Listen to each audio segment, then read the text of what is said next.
Graça e paz. Ou outras palavras, que Deus nos sorria nesse momento.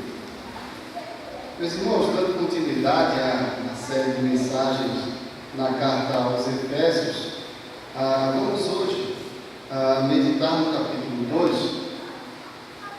a partir do verso de número 11.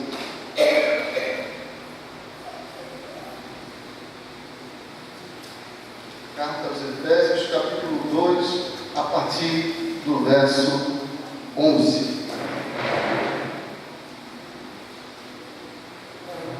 Acompanhe essa leitura de forma atenta e vá guardando no seu coração já estas palavras do nosso Pai. Efésios 2, a partir do verso 11, nos diz o seguinte: portanto, lembrai-vos de que outrora, vós, gentios na carne, chamados incircuncisão por aqueles que se intitulam circuncisos na carne por mãos humanas, naquele tempo, estavais sem Cristo, separados da comunidade de Israel e estranhos às alianças da promessa, não tendo esperança e sem Deus no mundo. Mas agora, em Cristo Jesus, vós que antes estáveis longe, fostes aproximados pelo sangue de Cristo. Porque Ele é a nossa paz, o qual de ambos fez um, e tendo derribado a parede da separação que estava no meio, a inimizade, aboliu na sua carne a lei dos mandamentos na forma de ordenanças, para que dos dois criasse em si mesmo um novo homem, fazendo a paz, e reconciliasse ambos em um só corpo com Deus, por intermédio da cruz, destruindo por ela a inimizade. E vindo, evangelizou paz a vós outros que estáveis longe, e paz também aos que estavam perto, porque por ele ambos temos acesso ao Pai em um Espírito. Assim já não sois estrangeiros e peregrinos, mas concidadãos dos santos, e sois da família de Deus, edificados sobre o fundamento dos apóstolos e profetas, sendo Ele mesmo, Cristo Jesus, a pedra angular, no qual todo edifício bem ajustado cresce para santuário dedicado ao Senhor, no qual também vós, juntamente, estáis sendo edificados para a habitação de Deus no Espírito. Amém e amém. Senhor, nós louvamos o Teu nome, Pai. Nós Te agradecemos por esta porção da Tua palavra, por este trecho da Tua verdade, que agora acabamos de ler. E Te rogamos, Senhor, que assim como através dos louvores, das orações, nós estamos aqui usufruindo já das Tuas bênçãos, que essas bênçãos continuem a estar sobre nós agora, no momento em que a Tua palavra será explicada, em que nos deteremos, voltaremos a nossa atenção para a Tua palavra e rogamos a Ti, Senhor, que pela ação do Teu Espírito algo novo aconteça em nós, que nós possamos de fato ser conformados a Cristo pela Tua palavra. Oramos no nome de Cristo. Amém. Fuzilamentos. Sim, temos fuzilado. Fuzilamos e vamos continuar fuzilando, caso seja necessário. A nossa luta é uma luta à morte. Che Guevara discussando na ONU em 1964. Odeio o Nordeste, odeio esses nordestinos. E se a Dilma for reeleita, eu mato um por um. Recado dado. Anônimo hater na internet. Quando o oprimido fala, o opressor cala a boca. Jovem manifestante numa sala de aula da USP. Mate um judeu ou cristão e ganhe um paraíso. Campanha iniciada pela causa palestina em Durban, África do Sul. Seu coxinha, seu mortadela. Esses eu não preciso identificar.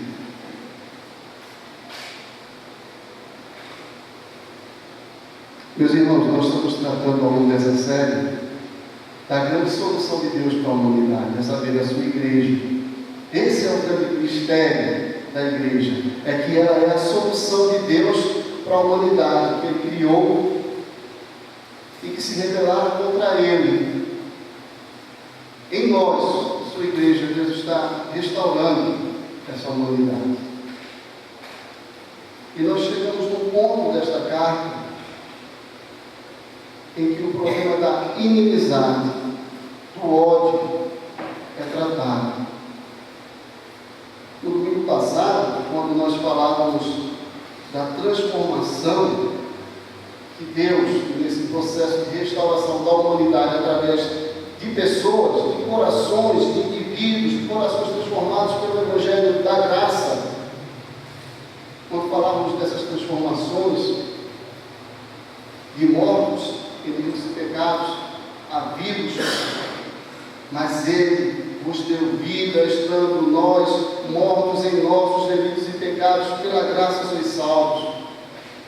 Também a transformação de escravos, porque andávamos mortos, nossa condição, andávamos nossas ações, segundo o princípio da potestade do ar, do Espírito que agora atua sobre os filhos da desobediência, escravos do pecado, a exaltados, porque Ele nos fez assentar nas regiões celestiais em Cristo Jesus. Não somos ressuscitou nele, mas nele nos garantiu o céu, de modo que o céu é já nosso. De escravos a exaltados às maiores alturas. Aquela transformação de condenados, e éramos, por natureza, filhos da ira, como também os demais. Pela graça sois salvos. E aí Paulo finaliza aquele trecho, aquela primeira metade do capítulo 2, nos conclamando, nos desafiando às boas obras. Então parece que nesse momento Paulo começa a sugerir para os seus leitores, em Éfeso e em São Paulo, que nós precisamos trazer para a nossa vida as implicações de sermos objeto de tão grande amor, de tão grande transformação, e sermos de fato instrumentos nas mãos de Deus para que o mundo comece a ser consertado, porque Ele começou a agir no nosso coração. E ali nós vemos, a partir do verso 8, pela graça sois salvos, mediante a fé, e isto não vem de vós, é dom de Deus, não de obras para que ninguém se glorie, porque nós somos feituras dele, criados em Cristo Jesus para as boas obras, as quais Deus de antemão preparou para que andássemos delas, e nós ficamos por ali. E após, é interessante que logo após chamar nossa atenção para as boas obras, e imediatamente, antes de dizer que por esta causa, eu, Paulo, que o Senhor me pôs de joelho no capítulo 3, e aí abriu um parênteses enorme para dizer que causa, que os gentios e os judeus são ambos filhos da família de Deus. As pessoas foram reconciliadas na cruz. Por essa causa eu me ponho de joelhos, eu me humilho e me achego diante do Pai.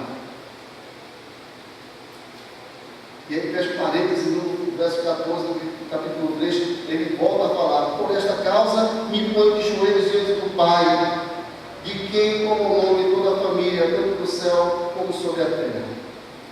Então, o que movia aquela oração, por esta causa me ponho de joelhos, é essa segunda parte do capítulo 2, que nós acabamos de ler, que surge justamente quando Paulo começa a falar de, olha, não vamos só nos alegrarmos, não vamos apenas louvar a Deus, bendito seja o Deus e Pai do nosso Senhor Jesus Cristo, que nos tem abençoado com toda a sorte de bênção espiritual nas regiões celestiais.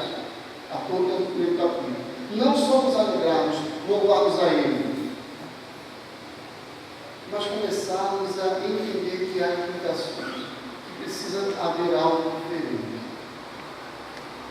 E se é verdade que o grande problema da humanidade é a inimizade para com Deus, não é menos verdade que essa inimizade acaba transbordando para os lados.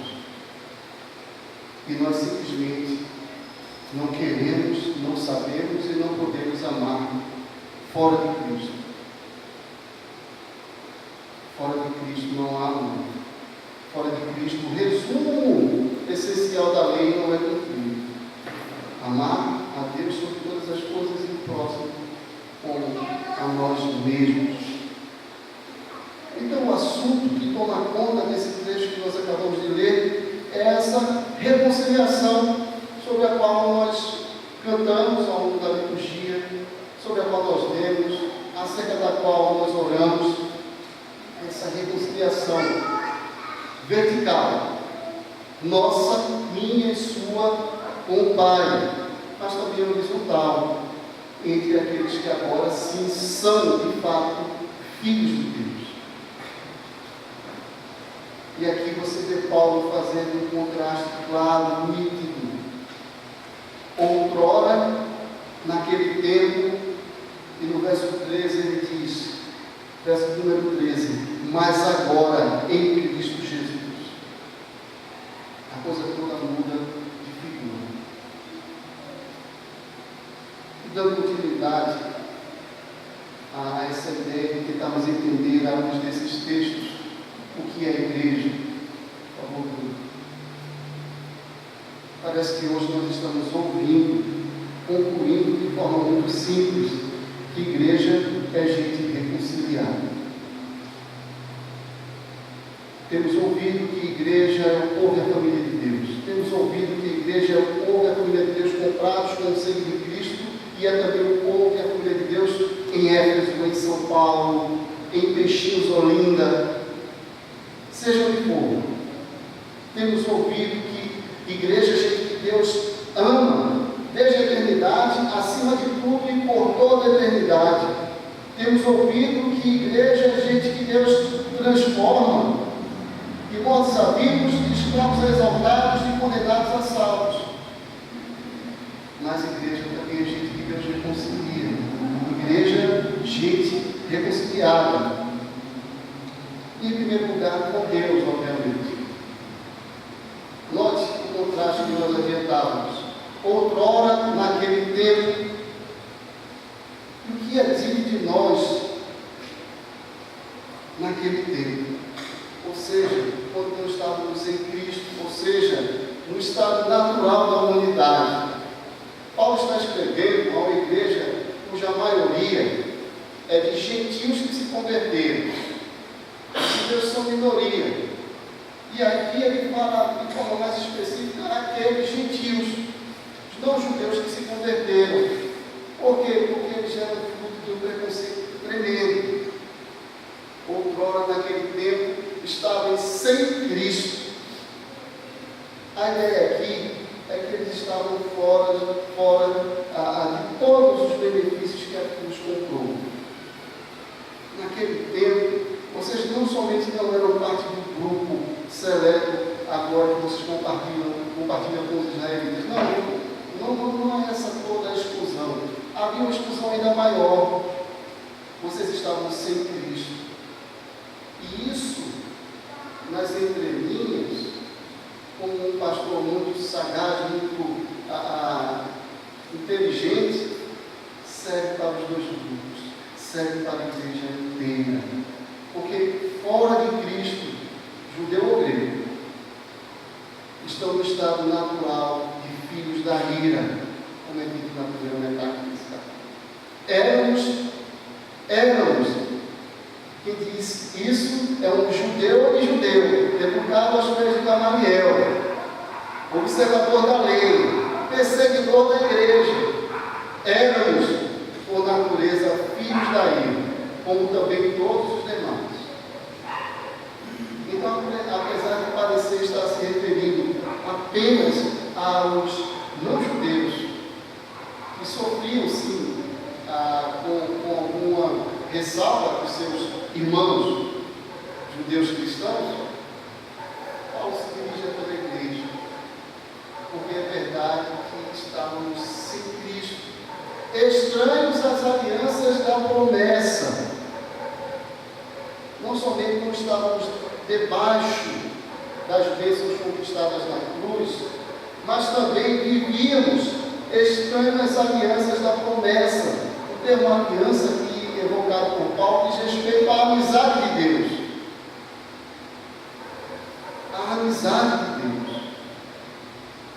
O mesmo Paulo, no capítulo 5 de Romanos, diz que justificados temos agora paz com Deus. O que ele quer dizer, senão, que antes da justificação, antes do Evangelho tomar no nosso coração, estávamos em guerra, em inimizade, em rebelião, contínua e ininterrupta com o Pai. Igreja, gente que Deus reconcilia, em primeiro lugar com Ele mesmo. Você é alguém reconciliado com Deus. A ideia de explorar tanto que nós éramos não é para você ficar pensando, meu Deus, que entendo, não. É para que eu e você possamos dar graças com mais alegria, porque de fato éramos. Mas Deus, como vimos no começo desse capítulo do domingo passado, verso 4, mas Deus, por causa do grande amor com que Ele nos amou, sendo rico em misericórdia, nos deu vida. E agora aqui, mas agora em Cristo Jesus, na obra que Deus propiciou em Cristo Jesus, éramos estranhos às alianças, estranhos à amizade de Deus. Não éramos amigos dele. A ideia aqui é a amizade de Abel, o Senhor, com todas as letras maiúsculas, aquela expressão que você encontra com tanta frequência nos livros do Antigo Testamento, sobretudo nos Salmos. Senhor, com todas as letras, não só essa, todas elas. É Yahvé, é o nome invisível, que diz respeito à amizade especial de Deus para com o seu povo. A intimidade do Senhor é para os que o temem, aos quais Ele dará a conhecer a sua aliança. Salmo 25, verso 14. Éramos estranhos às alianças da promessa. E que promessa é essa? A promessa da própria amizade de Deus, uma vez que aliança é relacionamento. Vida cristã, vida com Deus, não é outra coisa senão relacionamento com Ele. Não é vida protegidos por Deus, não é vida sob as ordens de Deus, não, é vida em relacionamento profundo, verdadeiro, de modo que Ele se promete ao seu povo. Ezequiel 36, 28, vós sereis o meu povo, eu serei o vosso Deus. As expressões aqui traduzidas pelos pronomes possessivos, meu e vosso, corresponde exatamente à intenção original, relação de pertencimento recíproco, de modo que Deus é nosso Deus e nós somos o seu povo. É a promessa que tem seu cumprimento cabal em Apocalipse 21, 7. E eu lhe serei Deus, e ele, ao que perseverar, será meu filho. Éramos estranhos a isso. Há uma vida de relacionamento com Deus. Há um relacionamento transformado, reiniciado. Era isso que nós éramos estranhos. Era isso que nos faltava. Estranhos às alianças da promessa, não tendo esperança. Ora, sem promessa, sem esperança, sem a promessa de que Deus se doa para nós e que nós estaremos num relacionamento profícuo, eterno, intenso, infindável, perfeito com Ele, tudo mais é passageiro, tudo mais é transitório. Não há promessa verdadeira em que ficar a nossa esperança. Sem promessa, sem esperança. O escritor aos Hebreus vai nos dizer que nós devemos guardar firme a confissão da esperança sem vacilar, porque quem fez a promessa é fiel. Qual é o fundo, qual é a base, o que é que sustenta a esperança, senão a promessa? Nós esperamos pelo que não vemos, mas pelo que vislumbramos pela fé. sabemos o que esperamos, mas não havia o que esperar. Não havia o que esperar. De modo que, para alguém que resista ao chamado do Evangelho, para alguém que resista a reconhecer esse Deus relacional, a vida não tem propósito. E a grande coerência no pessimismo, que levou até alguns ao suicídio, dos filósofos existencialistas do século. Porque se não há propósito, ou não há esperança, não há nada para onde olhar. É o aqui e o agora, e o aqui e agora feio, seco, cinza, sem vida, porque sem Cristo, sem as alianças da promessa, não há promessa alguma, não há propósito algum, não há encontro bendito eterno nenhum. Se é assim, sem esperança. Consequência é necessária. E você vive porque os dias se sucedem. E é só. Você age pelas demandas e as cumpre à medida que elas começam a se empilhar novamente na sua frente. E é só. E eu tenho medo de que em nós, em Cristo, se manifeste algo natural daqueles que estão sem Cristo e vivamos uma vida cristã como se não fôssemos aqueles que estão em Cristo.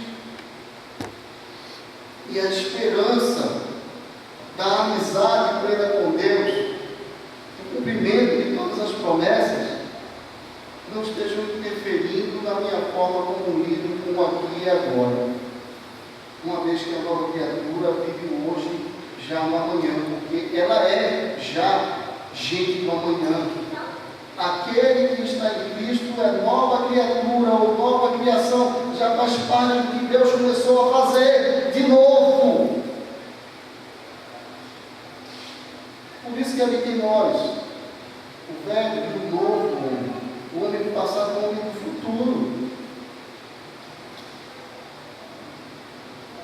E aí Paulo sumaria, resume com a expressão sem Deus no mundo, sem uma referência justa e absoluta, firme o suficiente para nos sustentar, para nos dar direção, para nos dar esperança. E graças a Deus, por mais um porém, mas, verso 13, agora em Cristo, mas agora em Cristo Jesus. Essa é a nossa atual situação. Em Cristo Jesus. Em Cristo Jesus. Debaixo das bênçãos conquistadas na cruz, fostes aproximados. E eu insisto, aproximados não só do grupo seleto, não, aproximados do próprio Deus. Lembra da expressão santos? Aqueles separados por Deus com um propósito. Não é apenas separado de, mas sobretudo separados para. E não há outro propósito que se interponha em prioridade ao próprio propósito de Deus desenvolver conosco o relacionamento, estamos mais perto dele, antes de qualquer coisa. Antes dele nos usar como sua igreja, antes dele influenciar o mundo com a sua igreja através da sua igreja. Não, antes de qualquer coisa, ele nos aproxima dele mesmo.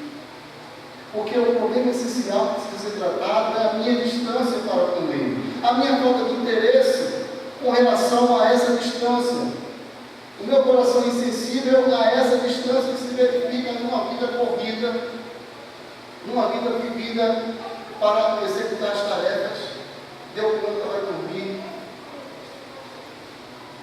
E uma vida que não celebra isso.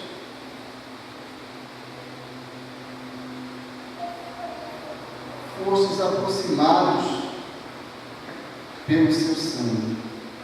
Veja o que é aqui no verso 13.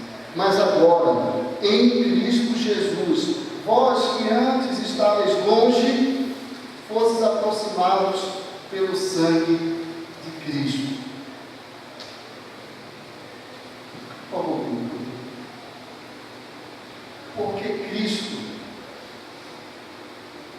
verso 16, reconciliou ambos, judeus e gentios. Nós vamos tratar desse probleminha um pouco adiante. Mas reconciliou ambos em um só corpo com Deus. Veja aqui no verso 16.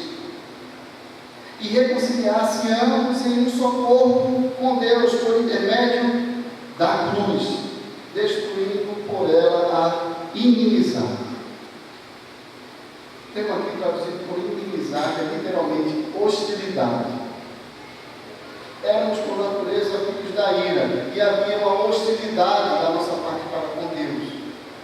Na medida em que havia uma hostilidade da nossa parte para com as coisas que o agradam, e uma afeição para com as coisas que ele claramente reprova.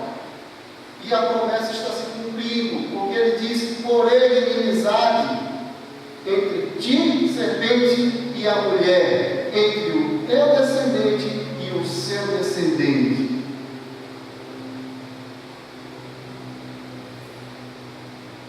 De modo que a amizade comum que se constitui inimizade contra Deus está sendo estipulada na cruz, na obra bendita da cruz. Reconciliou ambos em um só corpo. Que corpo é esse? A igreja. Reconciliou ambos com Deus. Essa é a primeira reconciliação que precisa haver. De modo que, se ainda há em mim ou em você ou qualquer irmão resquícios de dificuldade de reconciliação horizontal, talvez haja dificuldades na nossa reconciliação primordial com o Pai.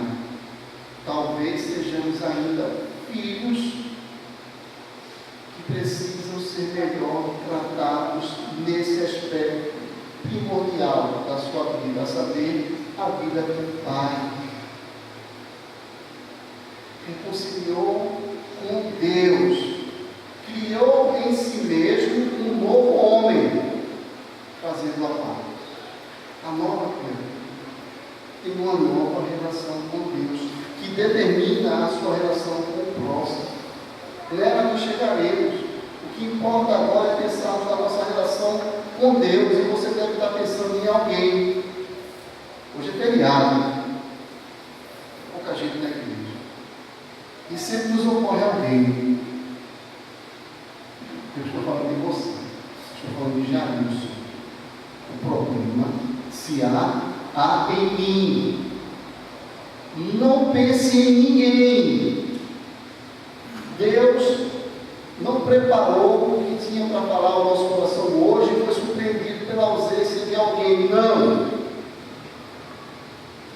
Ele preparou isso para mim. Eu preciso pensar acerca disso. Como está esse processo de reconciliação com Deus? Especialmente quando eu vejo as minhas dificuldades, minhas mesmo, Jailson, na minha reconciliação horizontal. Se ele fez um novo homem em mim, e se esse novo homem é um no corpo, somos um, isso porque me reconciliou com Deus, eu deveria ter uma facilidade maior. Eu, Jailson. E aí você pode substituir ou agregar, adicionar Jailson, você, nós. pode pensar, meu irmão, faltou hoje. Porque também é provável que em cabeça isso é melhor trabalhar no que diz respeito a essa destruição da inimizade pela cruz. Reconciliou ambos. Esse ambos aqui, judeus e gentios, é um artifício de Paulo para sintetizar toda a sua diferença. Preto, branco, pobre, rico, coxinha, mortadela, nordestino, sudestino, sulista, nortista, o que você quiser pensar, de toda a natureza. Acabou toda essa besteira. É besteira, é artifício do meu coração que não quer amar. E aí olha para você igual um artifício do coração que quer odiar, ressaltar essas diferenças que caíram por terra na cruz. Triunfou sobre potestades e principados, rasgou a seta, despojou tronos, soberanias, e a gente se deu uma besteira. Porque Cristo nos reconciliou com o Pai, fez um novo homem em cada um e fez de todos um. Que reconciliados com Deus, por favor. Logo, assim já,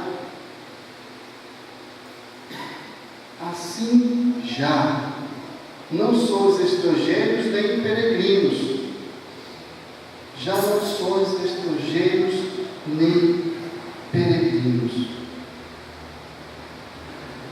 Aquela estranheza, alienação, aquele afastamento para com as coisas que dizem respeito a Deus, deve ter ficado para trás. Não sois estrangeiros nem peregrinos, mas sois concidadãos dos santos, e aí em negrito, com a ênfase da família de Deus. Somos filhos da luz, andemos como filhos da luz, fazemos parte da família de pessoas restauradas. Deus é nosso Pai, não só como força de expressão, mas Ele é o Pai de fato dessa família, e somos uma família de fato. Há o que comemorar, mas há também algo para o qual eu devo olhar e viver de conformidade com. Eu faço parte de uma família diferente. Eu faço parte da família eterna de Deus. Mas se é verdade, como está óbvio, que Deus nos reconciliou com Ele, que igreja é Deus, que é gente que Deus reconciliou consigo mesmo, também é verdade que igreja é gente reconciliada, é gente que Deus reconciliou com o próximo. Outrora, naquele tempo, antes, outrora chamados incircuncisão. Por quê? Por aqueles que se achavam circuncisos, mas só na carne. Outrora havia ofensa. Outrora havia a distinção, a discriminação. Outrora prevalecia os aspectos visíveis da carne que evidenciam que de fato nós somos diferentes. E porque diferentes, tratados de forma diferente, chamados disso e daquilo. Outrora prevalecia a hostilidade, outrora prevalecia o olhar para essas diferenças e achar, sossegar o coração. Enfim, encontrei algo que me justifique tratar mal aquele miserável. É assim que age o coração. Porque ele quer odiar, ele não quer amar. Outrora, vocês eram chamados incircuncisão.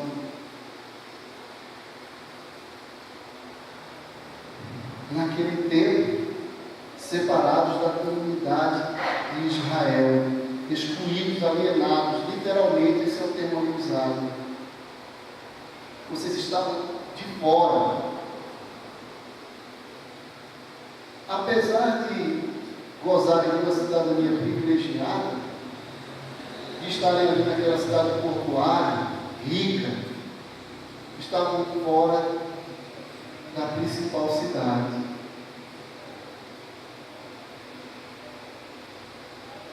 Apocalipse 21.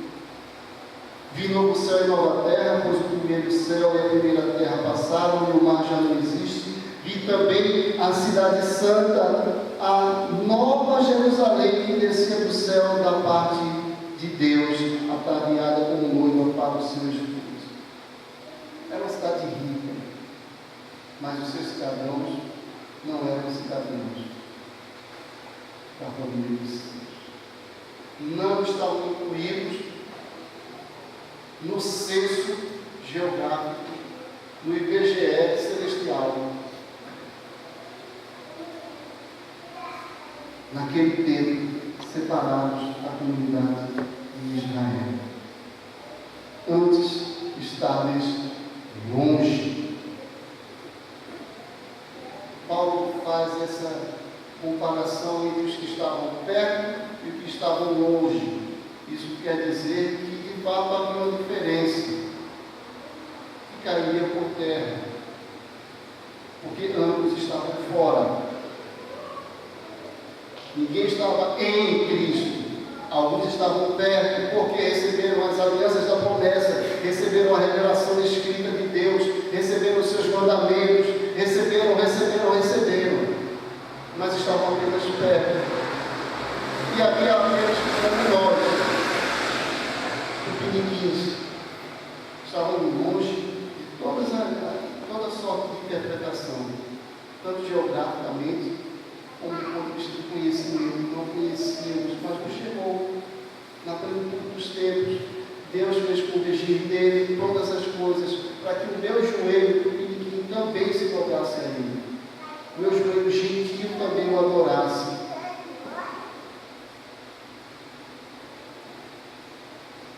Por favor, mas agora em Cristo Jesus, louvado seja Deus por esse mais agora.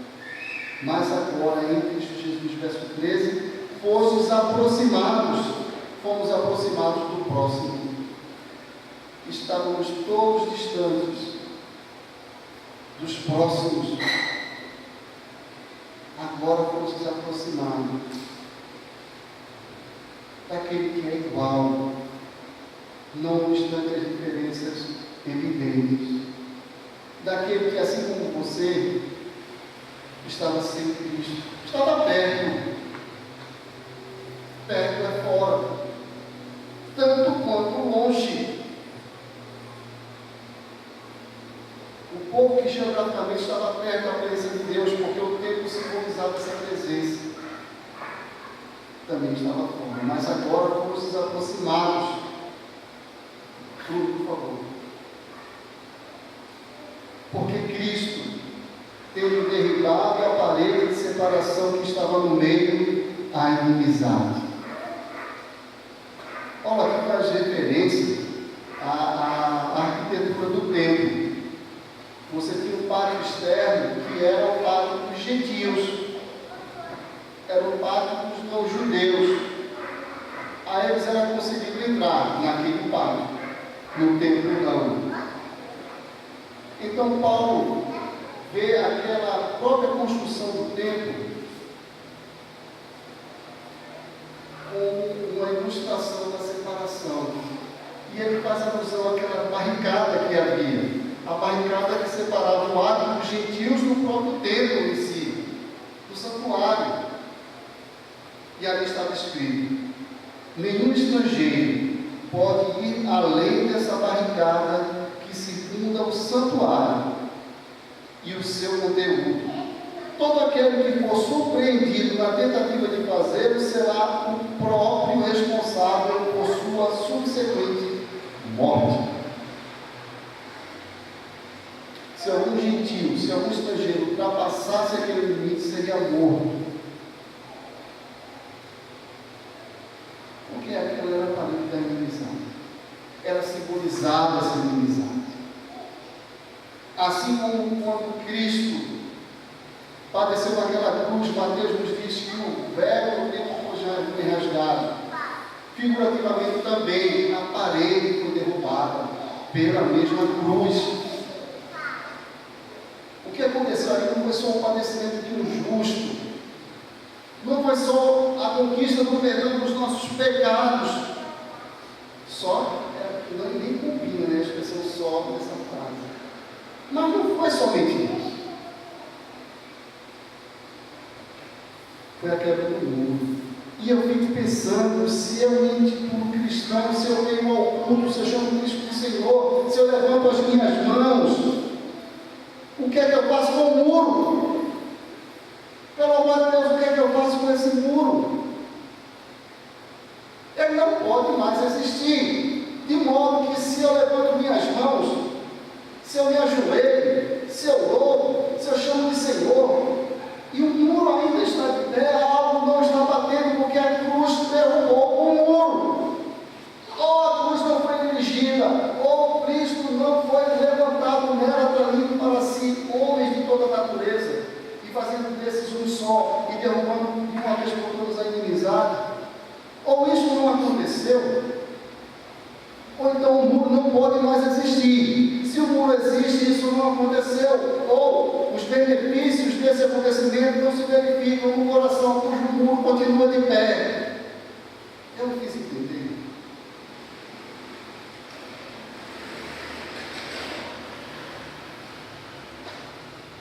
Eu não gostaria de me estender nisso, porque eu queria continuar as lágrimas caindo. Eu não posso continuar com o muro de pé. Meu coração não pode alimentar isso. Ele derrubado este mundo, a inimizade. Por intermédio da cruz, destruiu ele a inimizade. Veio e evangelizou paz aos que estavam perto e aos que estavam longe. Porque todos precisavam.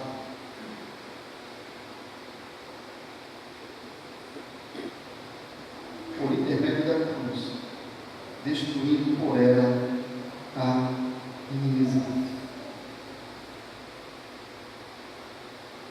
Por fim, meus irmãos, não sois estrangeiros nem peregrinos, mas sois cidadãos ou concidadãos dos santos. Não há mais diferença. Você já está assim na Jerusalém celestial. Você descerá ataviado. Mas isso tudo tem um propósito. Bruno me ajuda no alto. Quando eu me ajuda, eu tenho um reforço que vem do alto. Obrigado. Para sermos morada do próprio Deus. Igreja é gente que Deus reconcilia consigo. Igreja é gente que Deus reconcilia com gente, para que essa gente toda seja morada dele. Veja o que é dito a partir do verso 20. No verso 19 é dito: assim, já não sois estrangeiros, mas sois concidadãos e suas famílias. E isso, edificados, verso 20, sobre o fundamento dos apóstolos e profetas, sendo ele mesmo Cristo Jesus, ou seja, edificados em Cristo, que é o fundamento dos apóstolos e dos profetas. Ele é a pedra angular. Paulo aqui está se valendo de uma ilustração de natureza arquitetônica, de uma edificação, para dizer que Deus está de fato construindo algo. Não é algo que acontece assim. Está acontecendo. Nós estamos sendo edificados. A questão é que essa edificação pressupõe a derrubada do muro. O muro precisa cair. Nós somos também santuários dedicados ao Senhor, edificados sobre o fundamento que é Cristo, a pedra angular. 21. No qual todo edifício bem ajustado cresce para santuário dedicado ao Senhor. Meus irmãos, Deus não suporta iniquidade associada ao ajuntamento solene. Não é é só o culto dominical, mas a nossa vida da aliança, da amizade, que é uma celebração constante, um culto ininterrupto, não suporta a inimizade. Nós somos santuários ambulantes, nós somos pedras que vivem, edificados, casa espiritual. Palavras de Pedro na sua primeira carta. Nós somos essas pedras que vivem. Versos 4 e 5 da primeira carta de Pedro. Somos pedras vivas, nós somos um edifício vivo, destinado para a celebração do culto a Deus em todo momento. E Deus não suporta iniquidade associada ao ajuntamento solene, a celebração do seu nome, que deve ser a nossa própria vida, não apenas o culto dominical, mas o nosso culto semanal, de segunda a sábado. O nosso culto, quando nos damos mais dificuldade, quando temos que lidar com as dificuldades de relacionamento com os nossos irmãos, ali é um momento também de celebração, porque somos todos santuários, edificados para a habitação de Deus no Espírito. Edificados para a habitação de Deus no Espírito. Meus irmãos, eu cumpri uma parte da minha tarefa, que foi fazer a exposição dentro dos meus limites do texto bíblico. Mas agora eu quero pegar o sermão que está de fato no meu coração. O outro também está. Você viu a insistência, você percebeu a insistência de Paulo em dizer que tudo isso foi pela cruz, pelo seu sangue. Meus irmãos, o autor dessa reconciliação fez isso às custas do seu sangue. A minha síntese, o sermão que esse texto pregou para mim, particularmente, é que quando eu olhar para aquele meu irmão, que tenho diferenças com ele, eu tenho que ver Cristo crucificado, eu tenho que ver o Calvário, é isso que eu tenho que ver. Eu não tenho que ver as diferenças, eu não tenho que ver as discordâncias, eu não tenho que ver o que ele errou comigo, eu tenho que ver Cristo levado no madeiro, com o intuito de derrubar esse grupo do Jailson, porque Jailson é ingrato a ponto de desprezar Cristo no madeiro, quando olha para as diferenças entre ele e o irmão. Por que Cristo morreu? Eu tenho que ver o madeiro, quando chegar aqui nesta igreja, onde eu estiver, no meu trabalho, e enxergar nas pessoas Cristo morrendo para que a parede fosse derribada, para que eu não veja mais segundo a carne. Segunda carta aos Coríntios, capítulo 5. A ninguém mais vemos assim segundo a carne, porque o amor de Cristo nos constrange, sabendo nós que um morreu por todos, para que todos aqueles por quem ele morreu não vivam mais para si, mas para aquele que por eles morreu e ressuscitou. De modo que nós não vemos mais ninguém segundo a carne, mas segundo a obra do madeiro. Eu preciso ver Cristo crucificado, eu preciso ver o Cordeiro imolado, eu preciso ver também o Cristo ressurreto, eu preciso ver a Jerusalém celestial, eu preciso ver as benesses de estarmos em Cristo, quando olhar para aquele que em Cristo é meu irmão. Ano passado, numa das nossas visitas aqui,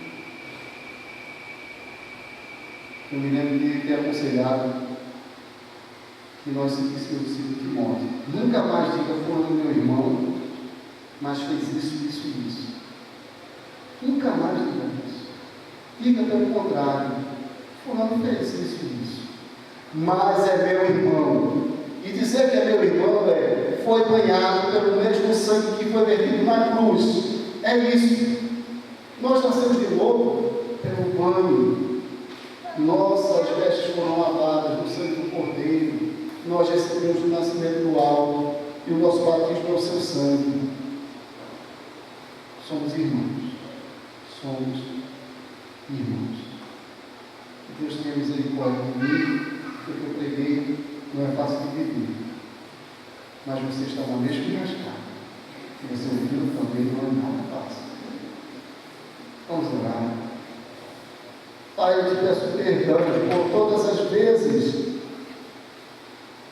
em que olhei para meu irmão e o vi segundo a carne e dei vazão para o coração que não quer amar e rogo a tua bênção santificadora para que eu não mais assim o faça, mas para que o Senhor me faça ver Cristo, a sua cruz, o preço da amizade conquistada naquela cruz, amizade contigo, mas necessariamente amizade com meu irmão. Traz, Senhor, para mim e para o meu irmão que me ouviu esta noite, a minha irmã que me ouviu, esta graça que teu Espírito age em nós, nos fazendo lembrar que este mundo não existe mais. Nós estamos assentados em cima de um mundo que não mais existe. Retira de nós qualquer ilusão de alimentarmos ainda essa parede que já foi derribada de uma vez por todas pela cruz. Nos dê amor, um amor necessariamente que brota por considerarmos a cruz, o teu amor, o exemplo máximo do teu amor. Faça isso no meu coração, eu peço, faça isso no coração também dos meus irmãos, em nome de Jesus, que conquistou a paz. Amém.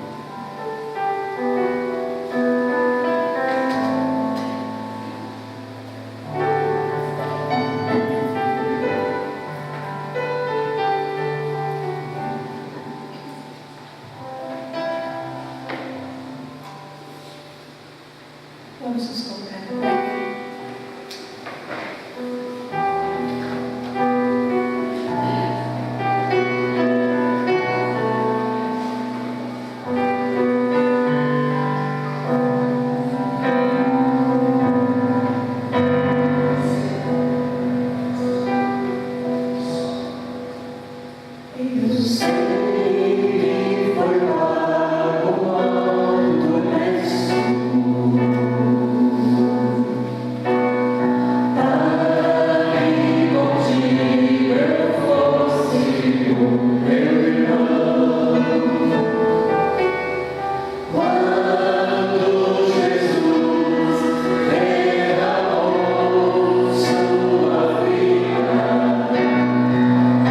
Pensava em ti.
Que a graça do nosso Senhor, conquistador da paz, Jesus Cristo, que o amor do Pai, que nos reconciliou consigo mesmo e com cada um dos irmãos, que a promessa e a presença bendita para a qual Ele nos preparou, a saber do seu Santo Espírito, sejam sobre vós, sobre todo o povo de Deus, em toda a terra e em todo o tempo. Amém.